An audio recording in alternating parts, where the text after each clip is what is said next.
పుండు ఏదైనా అయింది షుగర్ వల్ల అంటే కాలు తీసేయడం ఇంతవరకే తెలిసింది. కాలు తీసేదాకా వెళ్లాల్సిన అవసరం లేదు అని అంటున్నారు. చాలా దీర్ఘకాలికంగా షుగర్ ఉన్న వాళ్ళకి 90% డెఫినెట్లీ కాపాడొచ్చు. కార్పొరేట్ హాస్పిటల్స్ విషయంలోకి వచ్చేసరికి అది మిత్తో లేకపోతే ఐ డోంట్ నో.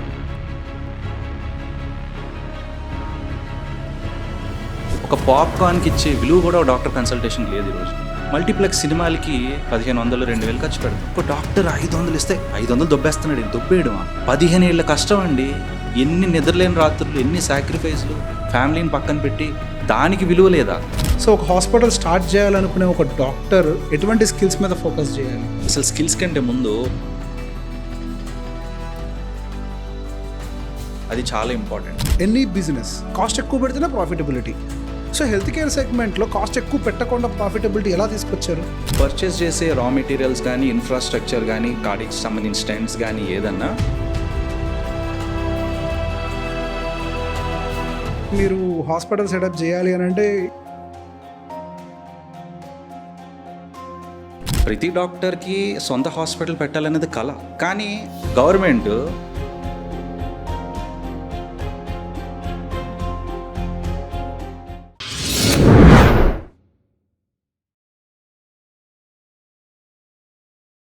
నమస్తే, నేను మీ రేవంత్ చలమల. సో ఇప్పటి వరకు మనం ఎన్నో బిజినెస్ల గురించి అనలైజ్ చేయడం మొదలుపెట్టాం. ఇప్పుడు హెల్త్ కేర్ బిజినెస్కి సంబంధించి మనం అనాలిసిస్ చేయాల్సినటువంటి ఒక టైం వచ్చింది. హెల్త్ కేర్ బిజినెస్ నిజంగా ప్రాఫిటబుల్గానే ఉంటుందా? హెల్త్ కేర్ బిజినెస్ మొదలుపెట్టిన ప్రతి ఒక్కరికి డబ్బులు వస్తాయా? నిజంగా ఒక డాక్టర్ హాస్పిటల్ పెట్టిన తర్వాత వాళ్ళు ఫేస్ చేసేటువంటి ఛాలెంజెస్ ఏ విధంగా ఉంటాయి? ఈవెన్ దో సహజంగా మనకు ఒక డాక్టర్ హాస్పిటల్ పెట్టారు అని అంటే కేవలం ఒక మనీ మింటింగ్ మెషిన్ లాగా కనపడుతూ ఉంటారు. నిజంగానే డబ్బులు కంటిన్యూస్గా వస్తూ ఉంటాయా? వాళ్ళు ఎటువంటి సమస్యలు ఎదుర్కొంటూ ఉంటారు? సో వీటన్నిటి గురించి డిస్కస్ చేయడానికి ఈరోజు మన దగ్గరికి doctor Manoharsha, podiatric and diabetic foot surgeon మన దగ్గరకు వచ్చారు. Hello sir. హలో అండి. నమస్తే. నమస్కారం అండి. సో మీరు podiatric and diabetic foot surgeon మీరు. సో దీని గురించి ఫస్ట్ అసలు చాలామందికి అవగాహన ఉండదు. సో బేసిక్గా అసలు దీని గురించి ఎక్స్ప్లెయిన్ చేయండి, ఆ తర్వాత I'll get into the business. Sure, తప్పకుండా. సో పోడియాట్రీ అంటే it is a sub specialized branch of surgery. Okay. Foot and ankle related sub speciality సర్జరీని పోడియాట్రీ అంటాం. ఓకే. పోడియాట్రీ అనేది కొత్తదేం కాదు. యుఎస్, యూకేలో చాలా ఏళ్ళ నుంచి చాలామంది సర్జన్స్ ఆర్ ఫిజిషియన్స్, పోడియాట్రీలో ఫిజిషియన్స్ అండ్ పోడియాట్రిక్ సర్జన్స్ కూడా ఉంటారు. కామన్గా పోడియాట్రిస్ట్ అని అంటారు. చాలామంది ఉన్నారు ప్రపంచవ్యాప్తంగా. కానీ అన్ఫార్చునేట్ అని చెప్పాలి, ఇండియాలో దీని గురించి అంత బేసిక్ అవగాహన లేదు. యూజువల్గా కాళ్ళకి సంబంధించిన సమస్యలు అనగానే జనరల్ ఫిజిషియన్ దగ్గర నుంచి ఆర్థోపెడిషియన్స్, లేకపోతే నార్మల్ క్లినీషియన్స్, జనరల్ సర్జన్స్ అందరూ చూస్తారు. కానీ స్పెషలైజ్డ్గా దీని గురించి పర్టికులర్గా చూసే సర్జన్స్ చాలా తక్కువ మంది ఉంటారు అనమాట. సో దీన్ని పోడియాట్రీ అని అంటాం. ఓకే. అగైన్ పోడియాట్రీలో 80% మా దగ్గరికి వచ్చే సమస్యలు మ్యాక్సిమం షుగర్, కాళ్ళకి సంబంధించిన సమస్యల వాళ్ళే వస్తారు.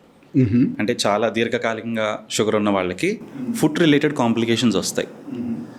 దానికి సంబంధించి రిలేటెడ్ పుళ్ళు సీరియస్గా అయిపోయి ఆల్మోస్ట్ ఇన్ఫెక్షన్ పైకి పాకేసి కాలు తీయాల్సిన పరిస్థితికి వస్తుంది అనమాట. సో దాన్ని మనం ముందే గుర్తించి కొన్ని అడ్వాన్స్డ్ ట్రీట్మెంట్స్ ద్వారా పేషెంట్ కాళ్ళని కాపాడొచ్చు. So that is what we are actually dealing with. ఇప్పటివరకు హాస్పిటల్స్ ఉన్నాయా ఇట్లా స్పెషలైజ్డ్ హాస్పిటల్స్ వీటి మీద? ఆంధ్రప్రదేశ్లో ఐ మస్ట్ సే నో. ఉమ్మడి తెలుగు రాష్ట్రాల్లో ఎక్కడా కూడా లేవు. పర్టికులర్గా ఓన్లీ దీన్ని సబ్ స్పెషాలిటీ హాస్పిటల్స్ అయితే లేవండి. Okay. But there are podiatric surgeons. ఇప్పుడిప్పుడే దీనికి గురించి అవగాహన పెరుగుతుంది. ఆంధ్రప్రదేశ్లో లేదు, కానీ తమిళనాడు, చెన్నైలో నేను వెళ్ళినప్పుడైతే చాలా అవగాహన ఉంది వాళ్ళకి. సౌత్ ఇండియాలో I think Chennai is a place where lot of awareness is already there podiatry గురించి. మరి మనం ఎక్కడ లాగ్ అవుతున్నాము? మనకెందుకు తెలియట్లేదు? మన వాళ్ళకి సహజంగా పుండు ఏదైనా అయింది కాళ్ళు షుగర్ వల్ల అంటే కాలు తీసేయడం ఇంతవరకే అవును ఇన్ జనరల్గా తెలిసింది. అవును. మీ గత ఇంటర్వ్యూస్లో నేను చూసినప్పుడు అది కాలు తీసేదాకా వెళ్ళాల్సిన అవసరం లేదు, మనం చాలా కాళ్ళని, లైఫ్స్ని సేవ్ చేయొచ్చు, బట్ దీని మీద అవగాహన లేదు అని అంటున్నారు. ఎందుకు అవగాహన రాలేదంటున్నారు? ఎందుకంటే బేసికలీ చాలామంది అశ్రద్ధ చేస్తారు. ఫస్ట్ థింగ్, చిన్న పుండే కదా అని అశ్రద్ధ చేస్తారు. దట్ ఈ మెయిన్ రీజన్ నేను చూసిన వాళ్ళలో. ఓకే. సెకండ్ ఏంటంటే వాళ్ళు దగ్గరున్న చిన్న డాక్టర్ దగ్గరికి వెళ్తారు. చిన్న డాక్టర్ అంటే sometimes it is they are not doctors. Okay. I hope they understand. Yes. Okay, తప్పులేదు. బేసిక్ మేనేజ్మెంట్ వరకు వాళ్ళు హెల్ప్ చేస్తారు, కానీ పూర్తి అవగాహన వాళ్ళకే ఉండదు. ఫస్ట్ ఎయిడ్ వరకు ఓకే. ఫస్ట్ ఎయిడ్ వరకు ఓకే, బట్ చాలామంది ఏంటంటే ఫస్ట్ ఎయిడ్ దగ్గర ఆగిపోతారు. ఓకే. 90% ఆఫ్ ద పేషెంట్స్ మా దగ్గరికి వచ్చే టైంకి డిలేడ్ ప్రజెంటేషన్ అంటాం. అంటే ఫస్ట్ అసలు మా దగ్గరికి వచ్చేవాళ్ళు ఏళ్ల మీద లెక్క పెట్టచ్చు. ఓకే. మా దగ్గరికి వచ్చే ముందు ఆల్రెడీ 4-5 డాక్టర్స్ అయిపోతారు. ఓకే. టెర్మినల్ స్టేజ్కి వస్తారు మా దగ్గరికి. అండ్ ఆ స్టేజ్లో ఇంకేం చేయలేమమ్మా, కాలు తీసేయాల వస్తుంది అని అంటాం. ఓకే. దానికి మేము విలన్స్ అయిపోతాం, వాళ్ళందరూ హీరోస్ అవుతారు. ఓకే.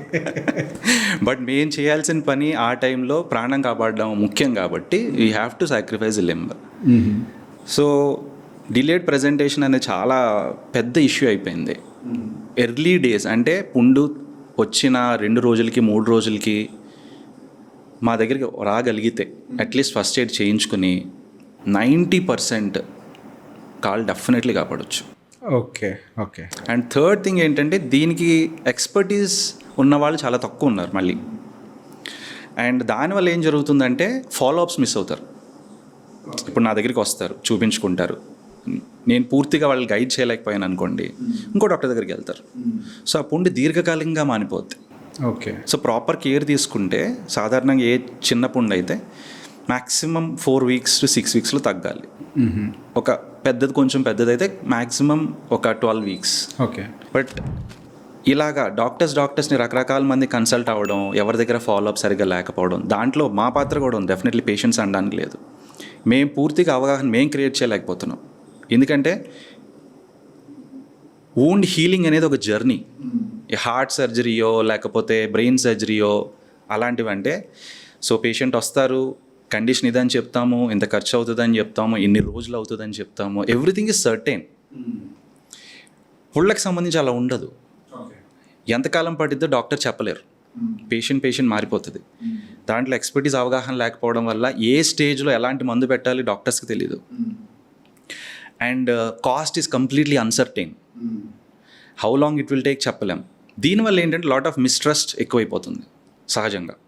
ఎప్పుడైతే సర్టైన్గా మనం చెప్పలేమో obviously patient will not be convinced. దానివల్ల దే కీప్ ఆన్ ఒక డాక్టర్ నుంచి ఇంకో డాక్టర్, ఒక డాక్టర్ నుంచి ఇంకో డాక్టర్. సో 12 నెలల్లో తగ్గాల్సింది కొంతమందికి 12 ఏళ్ళకి కూడా వెళ్ళిపోతుంది అది పుండు. Yeah, so I think these are the 3 main reasons.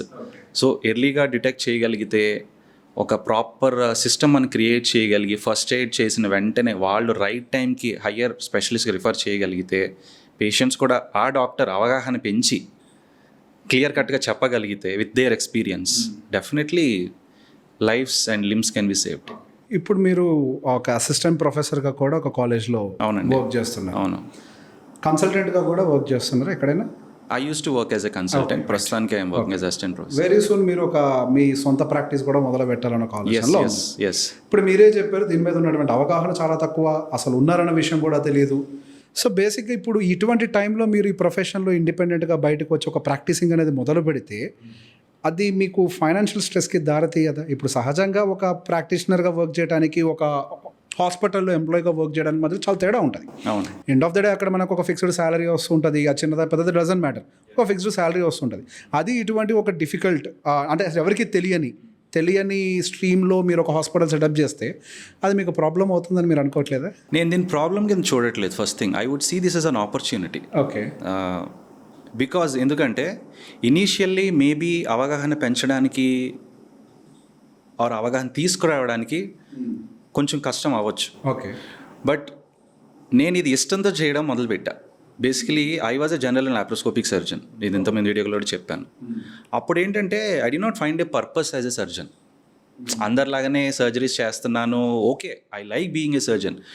But what is that I'm doing actually to the society, what is the problem I'm solving అనేది ఎప్పుడు నేను తెలుసుకోవాలి. దీంట్లో నాకు ఆపర్చునిటీ కనిపించింది. ఎందుకంటే basically sugar patients every month ఎక్కువైపోతున్నారు. Forget about year. Almost we have on record 10 crore diabetics భారతదేశంలో. అంటే దాదాపు 8 to 9% ఆఫ్ ద ఇండియన్ జనాభా డయాబెటిక్స్ ఉన్నారు. ప్రీ డయాబెటీస్ అయితే ఆల్మోస్ట్ 25 to 30% ఉంటారు. అంటే తెలియదు వచ్చిందని కూడా. వీళ్ళలో చాలామందికి కాళ్ళకి సంబంధించిన ఇష్యూస్ స్టార్ట్ అవుతాయి. అండ్ కాళ్ళకి పడే పుండు అనేది just one of the complaint which is a major complaint also. Of course దీనికి అవగాహన లేకపోయినా but the problem is so huge. And మా ఇంట్లో almost every family member is a diabetic. Okay. I myself, I'm in high risk zone. So that I try to take care of my own health first of all. నేను sugar patient అవ్వకుండా first that is what I have to do first, self care. Okay. And so when I see it is a big problem, experts తక్కువ ఉన్నప్పుడు and నాకు ఇది నచ్చుతుంది. Because at the end of the day when you're working with a purpose, దానివల్ల జనాలకు ఉపయోగపడుతుంది అన్నప్పుడు అది కష్టంగా అనిపించదు. ఓకే. ఓకే. సో దీని ఆపర్చునిటీగా తీసుకుని what best I can do నేను ఆలోచిస్తున్నా. మీరు అన్న point I got actually where you're coming from.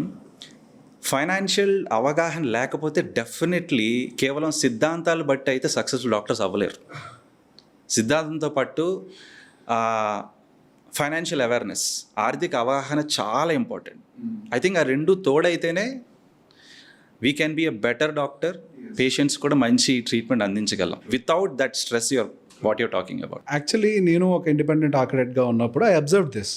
When we have financial stress మనం ప్రాపర్గా వర్క్ చేయలేము. 100%. మన ప్రొఫెషన్ కూడా మనం పాడు చేసేస్తూ ఉంటాం. అబ్సల్యూట్లీ. మరి మీరు హాస్పిటల్ సెటప్ చేయాలి అని అంటే your financials should be well planned.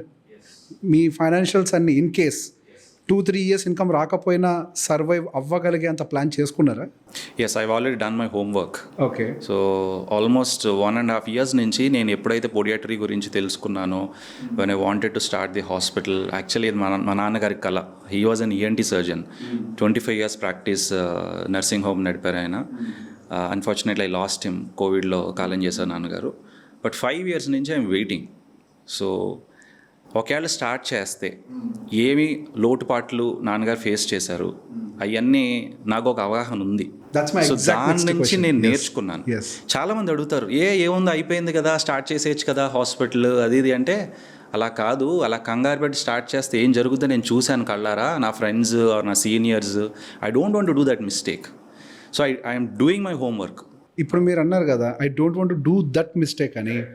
ఏంటి ఆ రెగ్యులర్ మిస్టేక్స్? ఫస్ట్ థింగ్ ఏంటంటే, యాజ్ ఎ సెడ్ ఇంతకు ముందు కూడా, యాజ్ ఎ డాక్టర్ మన స్కిల్స్ని నమ్ముకొని, మా స్కిల్స్ని మేము నమ్ముకొని, మా వాట్ ఎవర్ టాలెంట్ కానీ స్కిల్స్ కానీ, కేవలం దాన్ని బట్టి ఇండివిజువల్ ప్రాక్టీస్లోకి దిగడం అనేది చాలా ఫులిష్ థింగ్. ఓకే. ఎందుకంటున్నానంటే, మాకు ఫస్ట్ ఆఫ్ ఆల్ అసలు బిజినెస్ గురించి అవగాహన లేదు. Forget about others. నేను పర్సనల్ ఎక్స్పీరియన్స్ చెప్తున్నా. నేను while I was growing up, నేను చదువుతున్నప్పుడు ఎప్పుడైనా మనీ రిలేటెడ్ టాపిక్ వస్తే ఇంట్లో కానీ ఫ్రెండ్స్ దగ్గర కానీ, నా ఫ్రెండ్ ఉన్నాడు పేరు జగదీష్ అని, నా బెస్ట్ ఫ్రెండ్ చిన్నప్పటి నుంచి. అరే చూడు వీడియో. అయితే వాడితో నాకు డిస్కషన్ అయిందనమాట. He's into business. అప్పటికి ఐ వాజ్ స్టిల్ స్టడీయింగ్, ఎంబీబీఎస్లో ఉన్నా. Okay. Is already earning that time.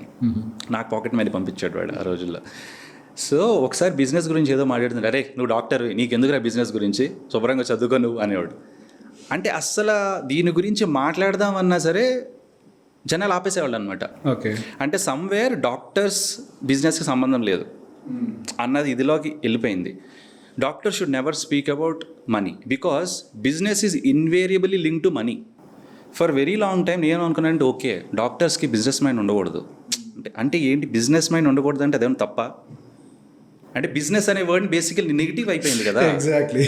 Business minded, what is business minded అంటే ఇదేదో నెగిటివ్ మైండెడ్ అనమాట అన్నట్టుగా నేను తీసుకున్నా. సో ఆల్మోస్ట్ నా స్టడీస్ కంప్లీట్ అయిపోయి బయటకు వచ్చేంత వరకు కూడా నేను కూడా అనుకున్నాను, ఓకే మనం సేవ దృక్పథంతో ఉండాలి, బిజినెస్ మైండెడ్ అవ్వకూడదు. అంటే అదేదో తప్పు దారిలో వెళ్ళిపోతున్నాం అన్న ఫీలింగ్ అనమాట. అది క్రియేట్ చేసేసారు. Okay. Our education system, our brought up, our environment created that. Exactly. Actually ఇండియాలో ఏం మైండ్ సెట్ ఉంటుంది అని అంటే, వ్యాపారస్తుడు దోపిడీదారుడు అని. ఎగ్జాక్ట్లీ. అండ్ అది హెల్త్ కేర్లో ఉన్న వాళ్ళకి ఆ effect almost 10 times 100 times magnify అయిపోతుంది. సో మాకు అసలు బిజినెస్ గురించి ఏ సబ్జెక్టు లేదు ఎంబీబీఎస్లో. ఎనాటమీ గురించి, ఫిజియాలజీ గురించి తెలుసుకుంటాం కానీ ప్రతి డాక్టర్కి సొంత హాస్పిటల్ పెట్టాలనేది కళ డెఫినెట్లీ ఉంటుంది, చాలామందికి ఉంటుంది అట్లీస్ట్. కానీ సబ్జెక్ట్ ఉండదు. సో సబ్జెక్ట్ లేకుండా డాక్టర్ పేషెంటే ట్రీట్ చేయకూడదు, హాస్పిటల్ ఎలా పెట్టాలి? అది తప్పు అవుతుంది. సో కేవలం ప్రొఫెషనల్ క్లినికల్ స్కిల్సే కాదు, we need to know about business. దానికి I did my homework first. So 3 years back I did a course on business it's last for almost 1.5 years. Okay. అసలు బిజినెస్ అంటే ఏంటి, ఎందుకంటే మా తాతగారు veterinary medical shop, so business already people ఉన్నారు. My father went into nursing home, ఆయన ఎప్పుడు job చేయలే, బట్ ఆయనకున్న అవగాహనతోటి for so many years, almost 10-12 years ఈ హ్యాడ్ రోరింగ్ ప్రాక్టీస్. ఓకే. దాని తర్వాత కొన్ని డెసిషన్స్, ఎస్పెషల్లీ ఫైనాన్షియల్ డెసిషన్స్ వల్ల it affected daddy's practice a lot. అది సోషల్గా ఇబ్బంది అయింది, సైకలాజికల్గా ఇబ్బంది అయింది, పర్సనల్ లైఫ్ ఇబ్బంది అయింది. అఫ్కోర్స్ ఆయన షేర్ చేసుకునేవాళ్ళు కాదు కానీ, but it did effect definitely. ఆయన సిద్ధాంతాలు డెఫినెట్లీ చాలా మంచివి. Financially also he had definitely that skill, but somewhere చిన్న మిస్కాలిక్యులేషన్ ఒక్కోసారి, ఎంత బాగా సబ్జెక్ట్ ఉన్న డాక్టర్ అయినా సరే ఒక్క కేసు దగ్గర ఏదైనా అవ్వచ్చు, బ్యాడ్ టైం అయితే. There so many other factors also. So అవన్నీ నేను చూశాను అనమాట. So I would say definitely business గురించి ఫస్ట్ తెలియాలి. అవును, అవును. నేను అనుకున్న విధంగా ఒకప్పుడు బిజినెస్ అంటే సంథింగ్ నెగిటివ్, ఇట్స్ మనీ అనేది ఒక ప్రొజెక్షన్ ఉండింది. బట్ ఆ కోర్స్ నేను చేసిన తర్వాత I started to learn what is business. Okay. First దాని గురించి చెప్పాలనుకుంటున్నాను నేను. Please. Usually especially health care గురించి, I'm not talking about other business. What I learned was business is never about money. Business is about providing value to the society. Exactly, right word అది. So it is a value driven system. Yes. The fringe benefit is money. True. Revenue is just a byproduct. True.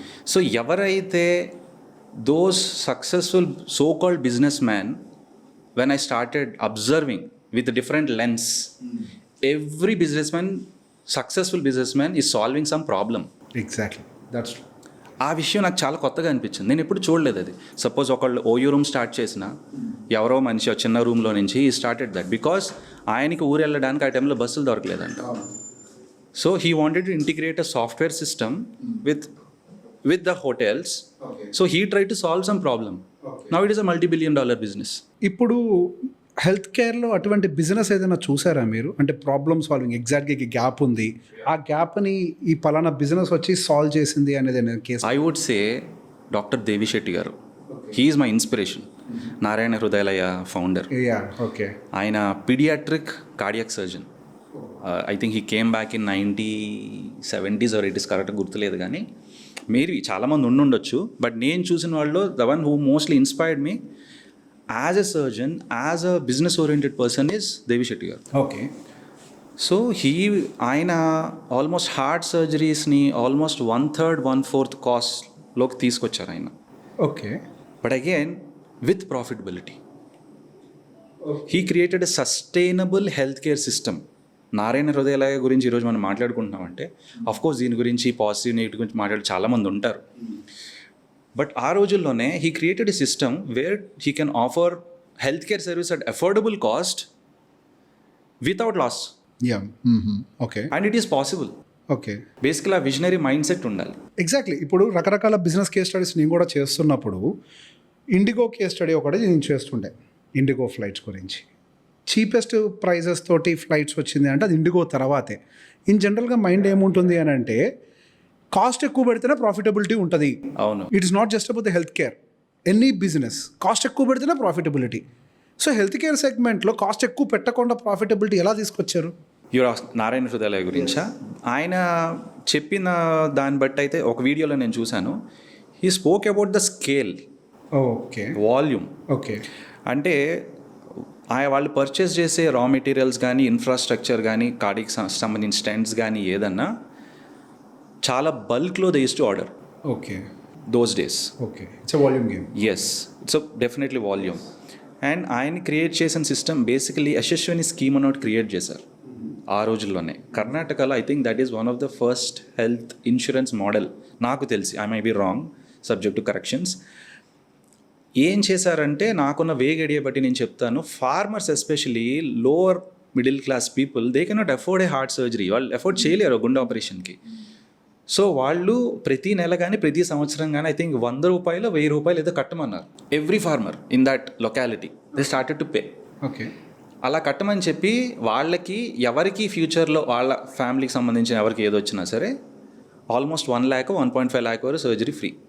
అసలు ఈ model మన governments మొదలు పెట్టక ముందే దేవి శెట్టి గారు introduce చేశారు. Okay, that is a thought leadership. Visionary. Yes, that's what I was talking, visionary. So they pooled the money. At the same time, they created one-stop solution healthcare system, hospitals lo, where they could purchase whatever. ఇప్పుడు health care ఎక్కువ అయిపోతుందంటే main thing operational cost, infrastructure cost, policies, especially దానికి సంబంధించిన permissions pay చేయాల్సిన rents cost and all ఇవే కదా. So ఎప్పుడైతే ఇవి మనం తగ్గించగలమో ప్లాన్డ్గా, then definitely you can offer that service at affordability. కానీ అది అందరి వల్ల కాదు, ఎందుకంటే అందరికి ఆ స్కిల్ లేదు, ఆ మైండ్ సెట్ లేదు first thing. True, yes. So people చాలామంది డాక్టర్స్ నాకు ఉన్న అబ్జర్వేషన్లో వై మెనీ ఫెయిల్ ఇస్ బ్లైండ్గా దే టేక్ మనీ. ఓకే, నేను చాలా మంచి డాక్టర్ కదా, నేను పెడితే వచ్చేస్తారు పేషెంట్లు, పెట్టేద్దాం 10 కోట్లు 15 కోట్లు అని ఇన్వెస్ట్ చేసేస్తారు. వాళ్ళు అన్నారు, ఫ్రెండ్స్ అడుగుతారు, వాళ్ళని అడుగుతారు, ఓ హెల్త్ కేర్ బిజినెస్ కదా వచ్చేస్తాయని చెప్పి బ్లైండ్గా they start and they don't do proper homework. For example చెప్తా, ఒక బెడ్ ఆపరేషన్ సంబంధించి like patient bed you can get it to 2.5 lakhs. Okay, the same bed if you know the sources you can get it at 90,000. ఓ, చాలా difference ఉంది, almost more than double. Yes. So ఎవరైతే almost investment subject లేకుండా proper skill set కానీ homework చేయకుండా dump చేస్తారు మనీని in the name of I need to provide best care. ఉద్దేశం మంచిదే, ఉద్దేశాన్ని తప్పట్టట్లా, కానీ ఉద్దేశానికి తోడు హోంవర్క్ కూడా ఉండాలి, ఫైనాన్షియల్ అవేర్నెస్ ఉండాలి. లేకపోయినప్పుడు డబుల్ ట్రిపుల్ పెట్టేస్తారు. అల్టిమేట్లీ అది బర్డెన్ పడాల్సింది పేషెంట్ మీదే కదా. ఇప్పుడు అదే డాక్టరు హాస్పిటల్ ఇప్పుడు ఏదైతే 2.5 లక్షలు పెట్టిన డాక్టర్ ఉన్నాడు అనుకున్న ఎగ్జాంపుల్, ఆ మనిషికి హాస్పిటల్ పెట్టడానికి 15 కోట్లు అయింది అనుకున్నాం. వేరేజ్ ఈ other doctor who is wise, ఇద్దరికి సిద్ధాంతాలు ఉన్నాయి, కానీ ఈ మనిషికి ఫైనాన్షియల్ అవేర్నెస్ లేదు, ఈ మనిషికి ఉంది. ప్రాబబ్లీ ఈయన 6-7 crores పెట్టారు అనుకోండి. ఇప్పుడు ఒక కాళ్ళకి పుండు పడిన పేషెంట్ ఎవరో వస్తారు, సపోజ్ ఆ పేషెంట్కి ఏదో సర్జరీ పడుతుంది, ఇద్దరికి అఫోర్డబిలిటీగా ప్రొవైడ్ చేయాలని ఉంటుంది. బట్ ఈ మనిషికి నెలకు వచ్చేసరి ఈఎంఐ 4 లక్షలు ఉంటుంది, ప్రాబబ్లీ ఈ మనిషికి 1.5-2 lakhs ఉండొచ్చు. సో ఈ పేషెంట్ ఇద్దరి దగ్గర బయట ఉన్న మార్కెట్ కాస్టే చెప్తారు, అమ్మ ఈ ప్రొసీజర్కి దీనికి ఒక 15,000 అవుతుంది, 20,000 అవుతుంది చెప్తారు, ఇద్దరు చెప్తారు. ఈ మనిషిని సార్ తగ్గించండి సార్, ఈ డాక్టర్ని అడుగుతాడు, తగ్గించాలని ఉంటుంది, కానీ తగ్గించగలడా తగ్గించలేడు. He's bound to get that from the patient. Yes. He's forced to, because he has that financial stress. At the end of the day, he had to pay bills, he had to pay EMIs and all. Yes. తగ్గించలేడు, మహా అయితే 1,000 రూపాయలు తగ్గిస్తాడు. Yes. ఇతనికి pressure లేదు, అవును, because he is well sorted, financial awareness ఉంది. Now ఈ పేషెంట్కి definitely ఈ డాక్టర్ న్యాయం చేయగలరు, ఈ డాక్టర్ న్యాయం చేయగలరు. ఇతను కావాలంటే 5,000 తగ్గించగలడు, స్ట్రెస్ లేదు, పేషెంట్కి మంచి సర్వీస్ ఇవ్వగలుగుతున్నాడు, he's happy, everybody is happy, just because he has that financial literacy skill. So one skill సరిపోదు, 100%. I would say financial literacy, business man అన్నదానికంటే అయితే ఫైనాన్షియల్ లిటరసీ డెఫినెట్లీ ఉండాలి. వెల్త్ మేనేజ్మెంట్, లైక్ మీరన్న టర్మ్స్లో he need to know operation cost ఎలా తక్కువ చేసి సస్టైనబుల్గా ఒక హెల్త్ కేర్ సిస్టమ్ క్రియేట్ చేయడం అనేది చాలా important, especially developing country like India. అది లేకపోవడం వల్ల చాలామంది doctors, like many doctors like this category, మీరు నమ్మరు, they are committing suicides. There are so many examples because of this financial stress. వాళ్ళు లాక్ అయిపోయి ఉన్నారు బికాస్ హెవీ ఇన్వెస్టర్స్ ఎన్ఆర్ఐ అక్కడిక్కడి తీసుకొస్తారు. బ్యాంక్స్ ఆర్ ఫైనాన్షియల్ ఇన్స్టిట్యూషన్స్ అయితే they are ready to give money for doctors. అవును. And మా doctors ఎంత interest rate అని కూడా ఆలోచించారు. అసలు ఇంట్రెస్ట్ రేట్ అంటే కూడా తెలియదు చాలామందికి. సర్టిఫికేట్ మీద ప్రతిరోజు XYZ కంపెనీ అయితే ప్రతిరోజు కాల్స్ వస్తాయి డాక్టర్స్కి, సార్ మీకు 25 lakhs లోన్ ఇస్తాం సార్, ఓడి లోన్ 30 lakhs ఇస్తాం సార్ అని. People will take, but they don't know how to repay, they don't have that planning కదా. So I think service motto ఉండడం ఒకటి డెఫినెట్లీ సరిపోదండి. ఫైనాన్షియల్ ఎడ్యుకేషన్ చాలా చాలా ఇంపార్టెంట్ థింగ్. సర్వీస్తో పాటుగా నాలెడ్జ్ కూడా 100% you have to have knowledge, skills, strategy. ఇవన్నీ కలిస్తేనే you can do best service to your patient. Yes yes సహజంగా అంత తెలివిగలని చూస్తే వీడు డబ్బులు తింటాడని అనుకుంటారు, కానీ యాక్చువల్గా తెలివితేటలు ఉంటేనే తక్కువలో ఎట్లా సర్వీస్ ఇవ్వాలో వాళ్ళకి తెలుస్తుంది. అంతే కదా. Yes true. మన అందరూ దేవి శెట్టి గారిలా ఆలోచించలేకపోవచ్చు. ఆయనలో 1/10 అట్లీస్ట్ ఆ విజన్ ఉన్న, like he wanted to solve A problem. ఆయన కార్డియాక్ సర్జరీస్ చేసేసి మన డబ్బులు సంపాదించని ఉద్దేశంతో స్టార్ట్ చేయలేదు. Because he came from A lower middle class family. Okay. మనం ఎలాగా తక్కువలో ఇవ్వగలం, మ్యాక్సిమం పీపుల్కి ఎలా చేయగలం without losses and by creating a system which is sustainable in it self. Okay okay. I think మన పరిధిలో చిన్న నర్సింగ్ హోమ్ పెట్టుకునే వాళ్ళకైనా ఆ ప్రణాళిక ఉండి, ఆ ఉద్దేశం ఉండి, దాంతోపాటు నాలెడ్జ్ కూడా ఉంటే I think that is the best service any doctor can do. Sustainable service I would call it. End of the day మీరు అన్నట్టుగా ఒక వాల్యూమ్ గేమ్ ప్లే చేయాలి అన్నా కానీ నెంబర్ ఆఫ్ పేషెంట్స్ ఫ్లో ఉంటేనే ఆ వాల్యూమ్ గేమ్ ప్లే చేయడం అనేది సాధ్యమవుతుంది. సో దానికోసం మీరు దేని మీద ఎక్కువగా డిపెండ్ అవుతారు? బ్రాండింగ్ మీద, రిఫరల్స్ మీద, దేని మీద ఎక్కువ డిపెండ్ అవుతుంటారు? Personally I don't 100% go with this word volume game. Sorry for that. నా పర్సనల్ ఎక్స్పీరియన్స్ బట్టి ఏంటంటే, నాకు